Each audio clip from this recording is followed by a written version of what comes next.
Oke, praktikum kita yang terakhir atau yang kedua ya, yang kedua yaitu tentang transisi elektronik ya, tentang transisi elektronik ya. Kita tetap akan pakai yang WebMo ya. Kita tetap pakai yang WebMo.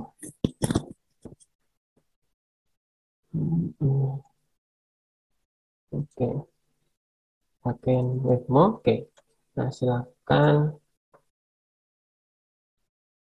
teman-teman login ke WebMo.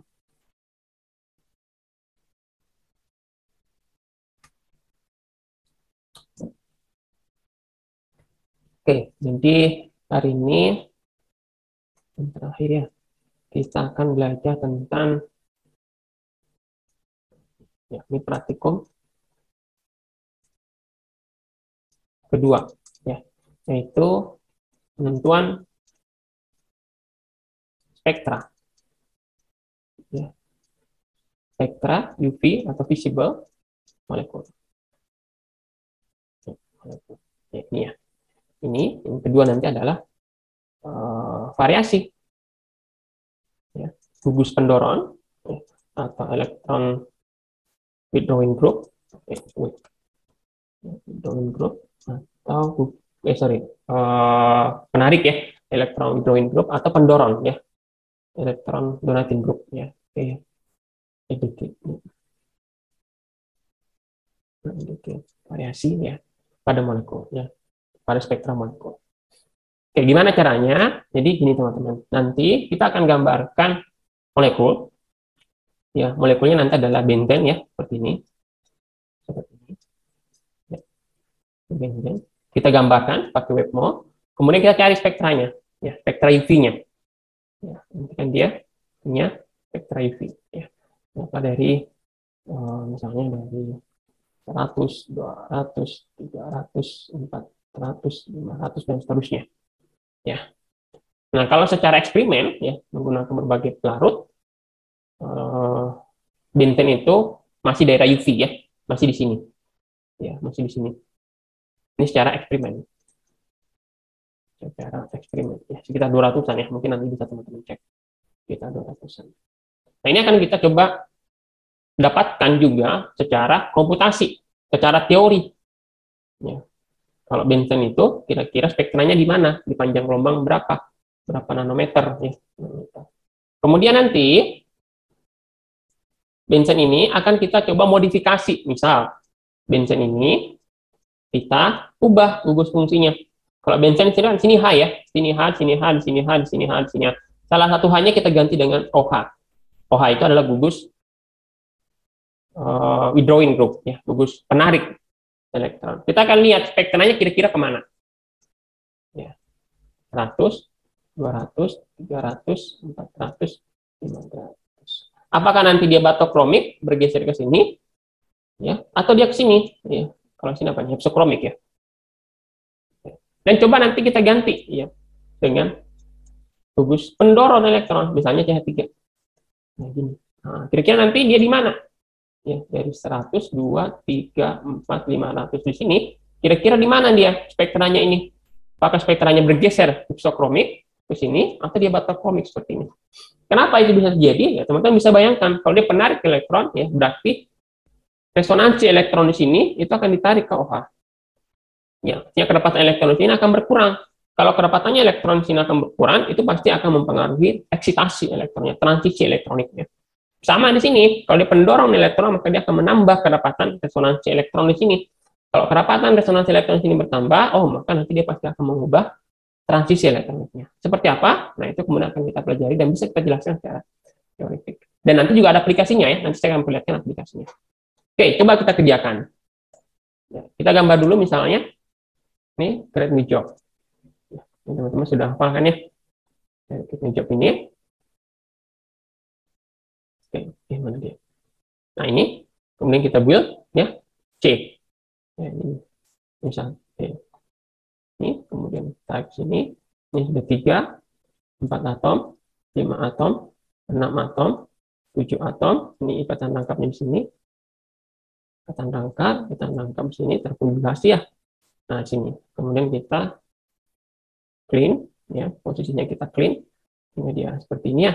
Ini adalah benteng. Benteng ini kan. Nah, gitu. Kemudian ini kita lihat, ya kita kalkulasi secara teori itu. Nah ini, anggaplah kita pakai Orca ya. Kita pakai Orca, ini pakai pilih Orca. Vacuum juga boleh, apa juga boleh. Ya kita pakai Orca saja, lebih cepat nanti.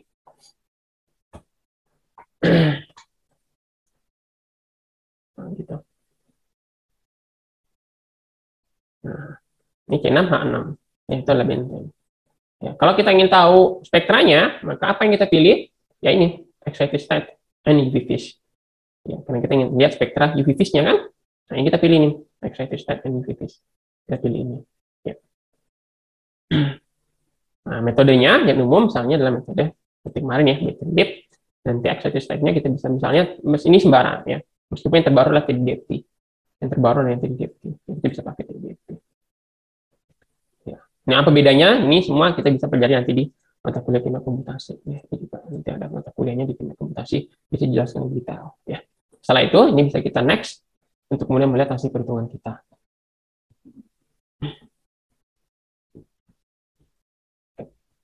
Ini adalah excited state dari C6H6. Kita tunggu dulu ya. Ada yang banyak jalan ini.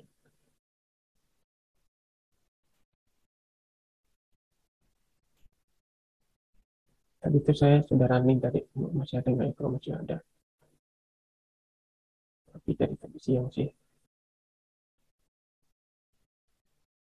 Mudahan bisa. Oh, kayaknya banyak yang antri ya.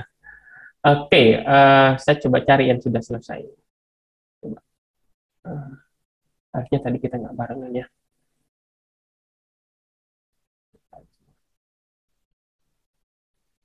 Oke, saya coba tunjukkan yang tadi siang ya, yang tadi siang saya kerjakan.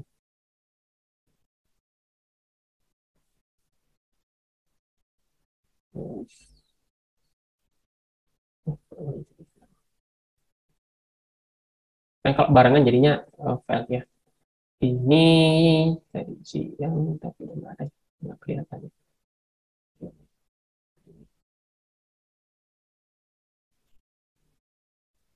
Oh ini ya, ini yang saya kerjakan nih tadi siang ini. C6, H6, ini soalnya lainnya file semua. Kecuali ini misalnya berhasil ini. Coba kita, ini enggak file juga ya. Ya, hanya pada barengan kita jalannya tadi. Oke, saya tunjukkan saja yang berhasil ya. Oke, kalau bisa jangan barengan ya. Ini saya bukakan. Nah ini yang sudah berhasil. Nah ini yang sudah berhasil. Ya. Hitungannya sama. Ya. Nah kemudian kita bisa lihat ke bawah. Ya. Teman-teman bisa lihat di sini. Paling bawah ini adalah orbitalnya. Ya. Ada 49 orbital. Berarti tingkat-tingkat energi elektroniknya itu ada 49. Ya. Tapi yang terisi elektron hanya 21. Yang ini ya. Ini. Yang ada angka 2-nya ini. 21 elektron yang terisi. 21 orbital maksudnya. Jadi ada 21 orbital yang terisi elektron. Ya, berarti elektronnya ada 42 ya. Karena masing-masing 2 ini. Ada 2 kan. Ya. Jadi dari terendah, tingkat energi terendah, kemudian tingkat energi selanjutnya, nah sampai nanti yang kosong di sini ya. Ya, yang non bonding ya, nanti yang non bonding. Nanti di sini. Nah, tapi bukan ini yang mau kita perlihatkan, yang mau kita perlihatkan adalah spektranya. Nah ini dia. Ini ada spektranya. Ada beberapa tingkat energi ya. Nah, ada dua. Ini ada satu di nanometer 232 ada, ya di nanometer 195 juga ada. Ya, meskipun nanti yang paling besar di sini adalah 157. Ini 157 ya. Coba kita lihat. 157. Nah, ini dia. 157 ya. Ini spektranya. Ini sekitar 157 ya. Perhatikan di sini, perhatikan di sini. Ini sekitar 157 ya. Bergeser ya dibandingkan dengan secara teori sebenarnya sekitar secara teori, secara eksperimen itu sekitar 200-an lebih ya, karena ini sebenarnya sudah masuk daerah UV ya. Tapi itulah komputasi ya, nanti memang tergantung dari metode yang kita gunakan ya. Jadi kita pakai metodenya metode DFT ya, bisa kita pakai metode-metode yang lebih akurat ya, nanti kita pelajari di komputasi. Nah, maka kalau sudah seperti ini, Ya, nanti teman-teman bisa ubah lagi, ya, bisa ubah lagi molekulnya. Ya, kita gambar lagi misalnya, kita ganti OH. Nah, kira-kira nanti dia bergeser atau tidak. Nah, ini ada yang selesai ya, ini ada yang selesai. Jadi kalau teman-teman jalan sendiri, running sendiri, selesai. Oke, coba kita coba. Nah, sekarang kita variasikan OH. Nah, gitu. Ini teman-teman perhatikan, dia di mana? Ya, ini sama kayak tadi. Atau saya kesini aja ya. Bentar. Biar nggak lama menggambarnya. Yang tadi yang gagal yang mana? Ini. Ini tadi gagal ya. Oke.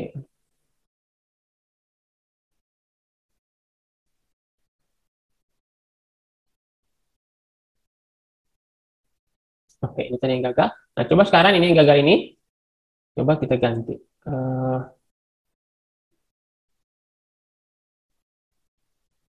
hmm, bentar.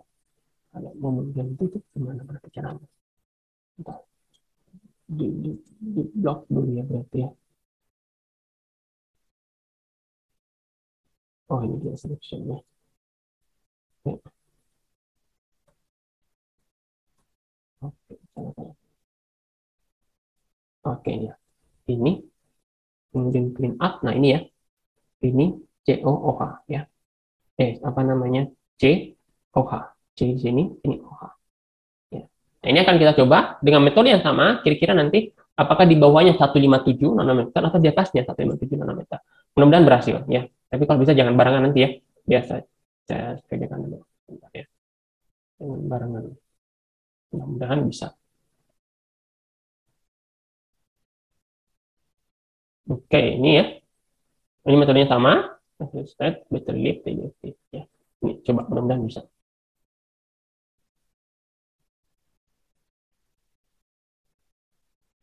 Oh, ada yang barengan ya.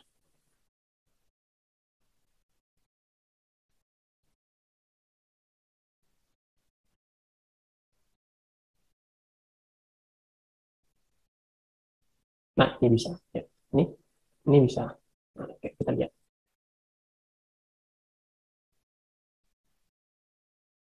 Ini benzen satu hanya diganti dengan mana kalau nggak kelihatan, satu hanya diganti dengan OH. Kita lihat ke bawah ya, ini ada banyak spektra di sini, coba kita lihat. Nah, ini kemana nih, berapa ini teman-teman? Lihat di sini ya, lihat di sini, ini berapa? 207 Lebih tinggi apa lebih rendah? tinggi. Malah lebih tinggi apa lebih rendah? Kok nggak ada suara ya?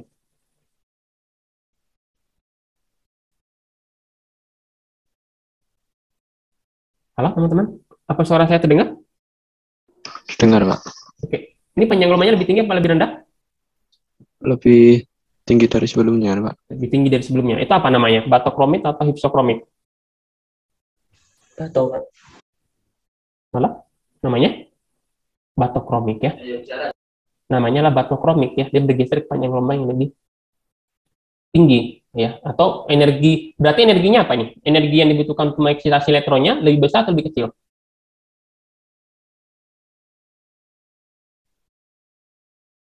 Halo? Energi yang dibutuhkan untuk mengeksitasi elektron di fenol yang OH ini dengan benzen sendiri, energi yang dibutuhkan band gapnya antara HOMO ke LUMO-nya itu lebih lebar atau lebih sempit? Ada yang tahu? Halo? Kok ada suaranya? Energi band gapnya gimana kira-kira? Kalau panjang gelombangnya lebih besar.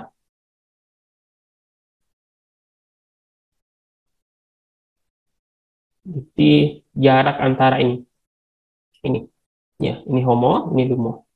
Selisih energinya. Kalau panjang gelombangnya lebar, berarti energinya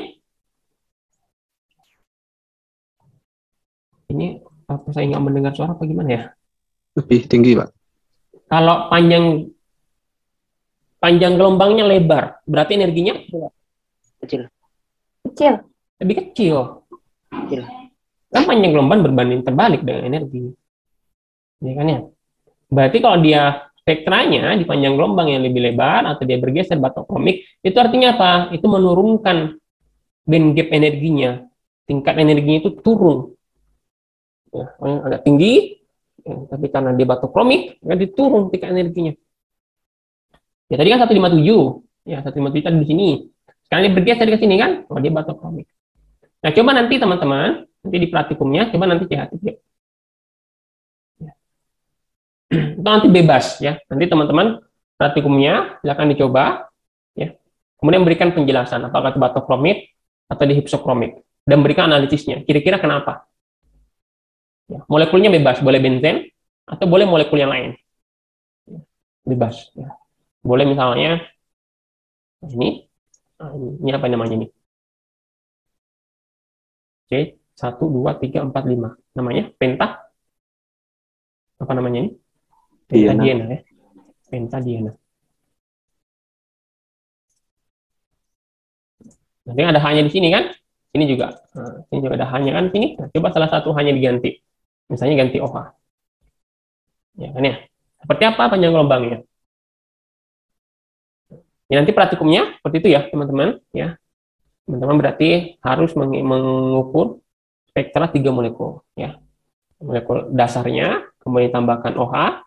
Ya, OH-nya juga boleh ganti-ganti. Ya, kalau EWG, ya itu bisa OH atau bisa NO2. Nah, ini semuanya penarik elektron. Kalau pendorong, donating group ya, itu bisa pakai CH3 boleh, metil atau vinil ya. Vinil itu CH2, CH2 ya. CH2. Nah, ini vinil. Semuanya pendorong elektron. Nah, nanti teman-teman cari di Google mana yang pendorong elektron, electronegating group, mana yang penarik elektron, electronegating group. Itu kemudian coba divariasikan di molekulnya. Nanti molekulnya bebas ya. EDG, EWG-nya juga bebas ya. Silakan teman-teman pilih sendiri. Ya. Sehingga nanti teman-teman bisa ya menganalisis apa sih pengaruh EWG dan EDG terhadap spektra UV phase suatu molekul. Apakah dia menyebabkan batokromik, hypsokromik, atau sama-sama batokromik. Dan coba teman-teman berikan analisisnya. Ya, analisisnya. Kenapa kira-kira seperti itu? Oke, bisa dipahami teman-teman? Untuk praktikum yang terakhir. Ada Bisa, pertanyaan? Pak, insyaallah. Ya? Gimana? Bisa, Pak, insyaallah. Saya. Jadi molekulnya bebas, boleh benzen ini, boleh OH, CH3 atau terserah. Ya. EWG, EDG-nya bebas, terserah teman-teman. Ya. Nah, kemudian juga nanti sini bebas juga ya. Bebas, terserah mau pakai model metode apapun. Silakan dicoba-coba sendiri. Ya. Dan di sini maksud saya di sini nanti bebas ya. Jadi di sini sekarang dicoba. Ini saya coba dulu ya. Nah, nanti sini bebas. Nanti silakan dituliskan, saya pakai metode aplikasi apa, metodenya apa, bebas ya. Basis setnya apa, bebas. Mana dia? Kok nggak muncul? Nah, ini ya. Nah, misalnya nanti di sini. Nah, sini bebas, terserah mau pakai mana. Pakai Gaussian, Games ya. Cuma nanti pastikan kalau misalnya teman-teman pakai misalnya ya MOPEC, ya pastikan nanti ada excited state-nya. Kalau nggak ada ya berarti nggak bisa. Ini MOPEC ini nggak ada. Coba saya perlihatkan. Nah ini nggak ada. Excited state-nya nggak ada kalau MOPEC. Ya. Karena dia hanya bisanya adalah semi-empiris. Ya. Nggak ada kan ya? Ini nggak ada. Excited state-nya. Ya, karena kenapa dia semi-empiris ya? Nanti kita pelajari kalau teman-teman ngambil kimia komputasi, kenapa kalau semi-empiris nggak ada. Ya, kalau ada ab initio, ini ab initio, ini semua bisa. Ya, contoh misalnya Games ya. Games. Nah, kalau Games bisa ya. Ini sini ada UV phase spektrum ya. Namanya UV spektrum. Jadi namanya bisa UV spektrum atau excited state. Ya, sebagai yang lainnya. Nanti bebas ya, bebas pilih software yang mana. MLCAM jelas ada, kalau Gaussian apa namanya.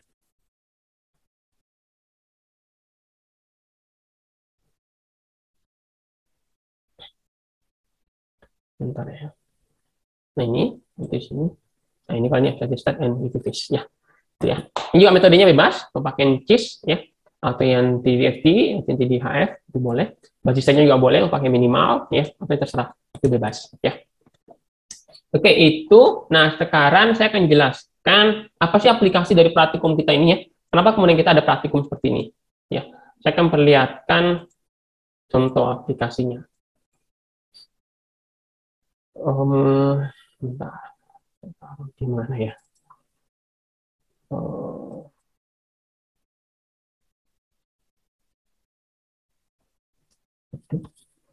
Sini kayaknya. Oh ini dia, Sunblock. Nah di sini teman-teman. Oke, teman-teman tahu ini Sunblock? Tahu ya Sunblock? Tahu, Pak. Oke, apa gunanya Sunblock teman-teman? Gunanya apa Sunblock itu? Untuk Melindungi kulit, Pak. iya, sebagai filter ya, filter sinar matahari. Ya, filter sinar matahari dari mana? Dari UV. Ya.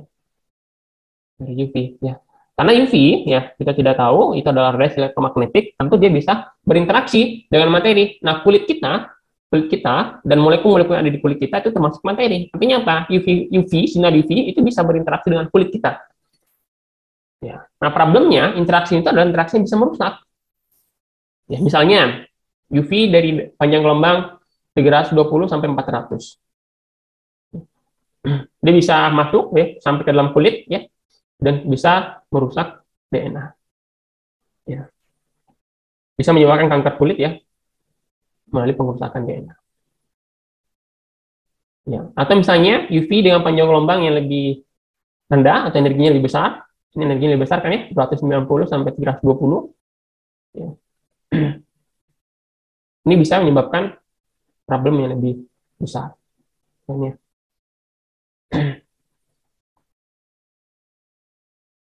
Kalau ini malah tidak merusak ya.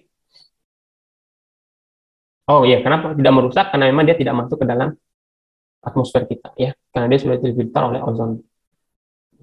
Tidak masuk ke kulit kita. Jadi yang kemudian bisa UV yang kemudian bisa sampai ke permukaan kulit kita dan punya efek merusak adalah UVA dan UVB ya. Di panjang gelombang 260 sampai 320 dan 320 sampai 400 dengan efek yang berbeda. Misalnya. Nah, di antara itu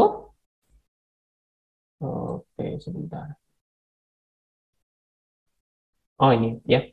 Jadi UVA itu 95% ya. 95% dari sinar UV. Sementara yang B itu cuma 5% ya.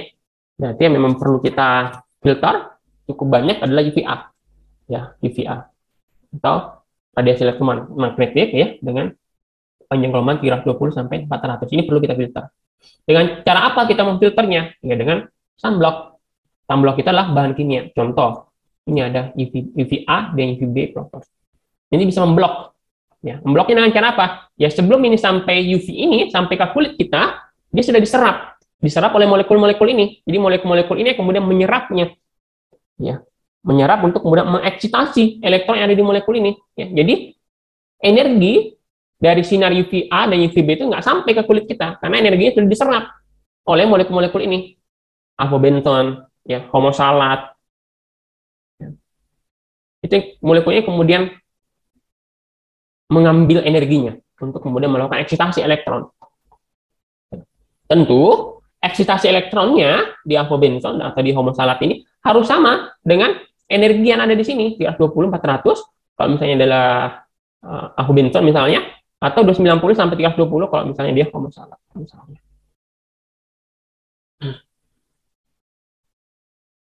Nah, kalau kita ingin dia bisa double, A bisa B bisa, maka kita harus mendesain molekul yang bisa punya dua serapan.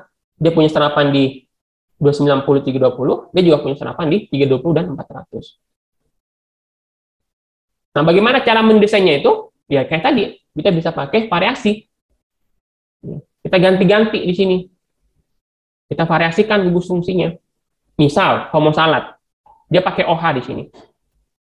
Kalau OH-nya saya ganti, OH-nya saya ganti misalnya jadi pendorong elektron, misalnya CH3 atau gugus vinil, atau saya ganti dengan penarik elektron yang lain, NO misalnya, NO2 misalnya. Saya gantikan di sini. Kira-kira dia efeknya beda nggak kira-kira? Di mana kira-kira posisinya? Ya. Dan ini sudah banyak yang menelitinya ya. Ini sudah ada beberapa yang peneliti. Misalnya ini ada homosalat. Ya. Ini tapi penelitian sudah sangat lama ya, di tahun 2000-an. Dia mempelajari kalau ini. Ini coba saya perlihatkan. Nah, ini dia di variasi ya. Tapi ini variasinya coba kita lihat.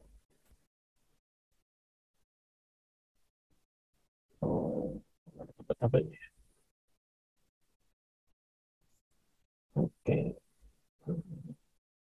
Oh, dia buat dimer ya. Dimer itu digabungkan dua molekul. Oh, ini dia datanya. Nah, ini dia. 207 sampai 381. Ya, sudah ada di area itu kan? Dia punya dua area. Ini A-nya ada, B-nya ada. Ini ya. Dipakai metode itu. Nah, ini. Ya, kalau dia tunggal, ya dia punya ini, intensitas yang paling besar yang mana? 207. Ya. Kalau dia dimer, dia intensitas paling tinggi mana? Ya, 236. Naik dia, batokromik berarti kan. Ya. Kalau dia homosalat digabung sama etanol ini, oh dia malah turun. Dia berarti hipsokromik. Dia turun. Nah, berarti kalau mau ya harusnya dimer. Dibuat dimer homosalatnya. Dimer itu satu molekul, dua molekul yang sama digabung. Dua molekul yang sama digabung. Ini ya, dia 36 dia naik, bahkan di 88 juga masih ada nih yang cukup tinggi intensitasnya. Nah, seperti itu manfaatnya ya dari praktikum yang nanti teman-teman kerjakan kalau teman-teman melakukan penelitian. Ya, nah ini contohnya, ya contoh aplikasinya banyak ya, tidak cuma sunblock ya, misalnya juga ya aplikasi kimia yang menggunakan UV ya, sel surya juga menggunakan UV. Ya. Oke, sampai di situ ada